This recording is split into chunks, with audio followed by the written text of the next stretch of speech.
What is up, S&M fam, guys? Welcome back to another YouTube video. So what we are doing today in today's video is we are comparing the PlayStation 5 to the PlayStation 4. But we're mostly going to be focusing on the PlayStation 5. So let's get into this. So first, before we get into the PlayStation 5, like the consoles, let's look at the controllers. So here is the PlayStation 5 controller. As you can see, it is a little bit bigger than the PlayStation 4 controller, but I've had the console for a little bit right now, and you know, it's not bad. I like the controller. It's a little different getting used to at first, but that's just because it's a little bit bigger.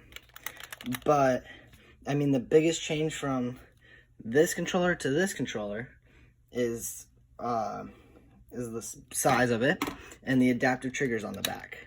So if you're playing a game, it will put pressure on the triggers to make it feel and have resistance and make you feel like you're actually shooting a gun.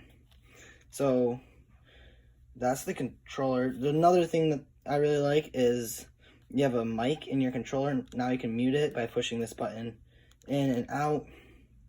But that's big. Those biggest changes right now. Everything's still the same. Got the home button right here, a little harder to see, but it's there. Still your joysticks click in. That's still usual. But that's the big difference with the PlayStation 4 to the 5 controller. And then this, after just holding the PlayStation 5 controller, this controller just feels a lot much smaller than that. But this also is still a nice controller.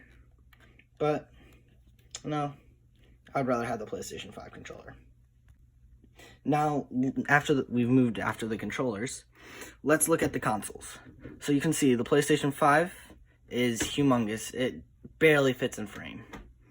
So we're about to compare that to the size of this little thing, which is still big, but not that as big as this thing. So if you put the PlayStation 4 over the 5, you still got a little bit of room down here that you can use.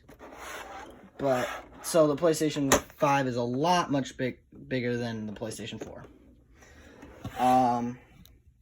That and this, there's like a little, as the PlayStation 4 is slanted and the PlayStation 5 is slanted, but the PlayStation 4 is just completely flat, as you can see. Another thing I haven't noticed that much, just because I haven't been using the back of my PlayStation, looking at that much, but it's got, the back of the PlayStation 5 has these two ports right here, if you could see that. And one's for if you get an external hard drive, which I really recommend if you do get a PlayStation 5, because it is smaller storage than most of your PlayStation 4s. But that's the biggest difference right now, because with the PlayStation 4, you can just plug a hard drive in the front USB port right there. Another change on the console, people are saying that there's little X's and O's. It's really hard to see the X's and O's in the PlayStation.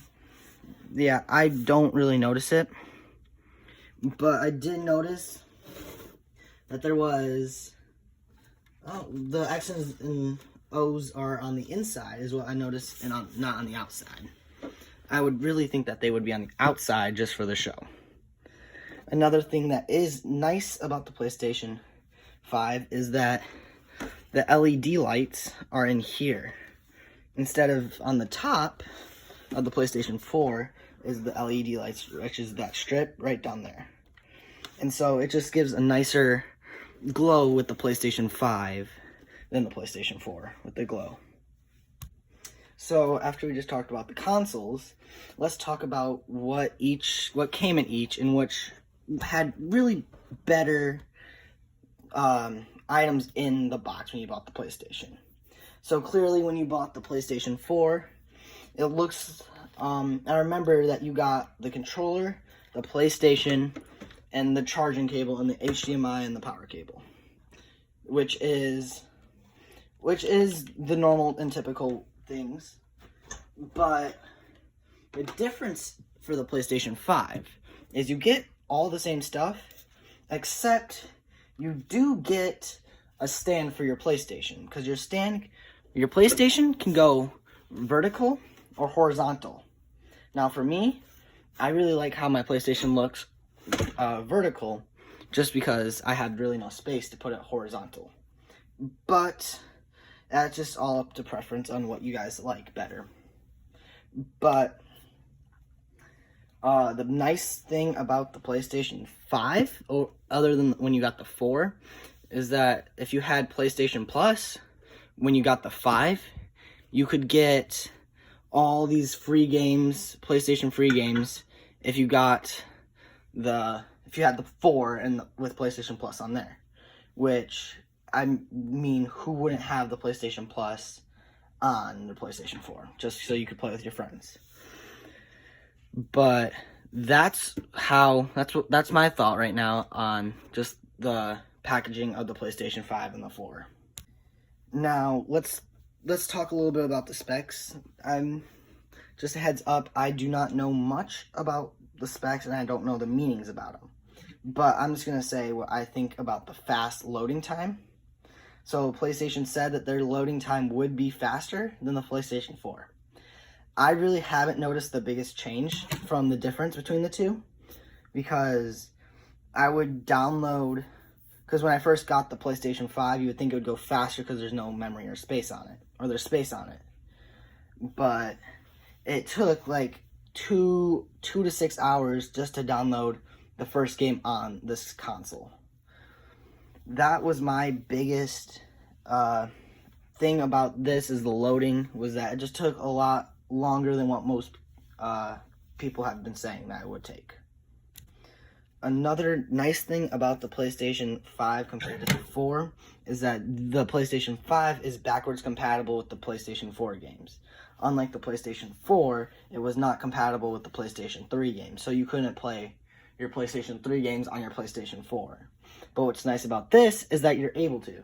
So if you buy all your games, like let's say you have a lot of PlayStation 4 games, you could just put them in here and you would be able to play them, and you wouldn't have to go out and buy all new PlayStation games. But the downside about it is, if you bought all your PlayStation 4 games discs, you would have to get the PlayStation 5 disc version, so you'd be able to play that. And if you had the digital and you had discs, I believe you just have to buy all your games again, and you'd be losing out on money. So I recommend, before you buy a PlayStation 5, see what games you are most likely going to be playing a lot more than if you play more disc games. I would recommend getting the PlayStation 5, which is $100 more than the PlayStation 5 disc version.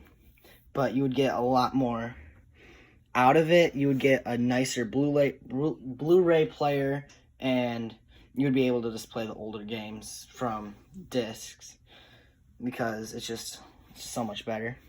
But if you do like getting your games digital, I would recommend just saving the extra $100 to get the mic and like the accessories you want for the PlayStation. But that's just all up to you and what you like to play more. If you like to play digital games, or if you just like to buy your games with discs. Okay, last thing. My biggest upsetment with the PlayStation 5 is that it takes so much longer to get to your friends. So, with the 4, you just have to go up to your friends list. But not the 5, you have to go over your account, and then there's you have to go to your friends off your account. That's the one thing I wish PlayStation would fix in their later updates. But yeah, so that's what I like and dislike about the PlayStation 5. And that's just the comparison between the two. Guys, if you liked it, don't forget to subscribe, like this video, and comment something down in the comment section if we have comments on. And tell us what our next video should be. And if you guys did like this video, please just tell us and we can do more of this and just give us more objects that we can review. Thank you guys.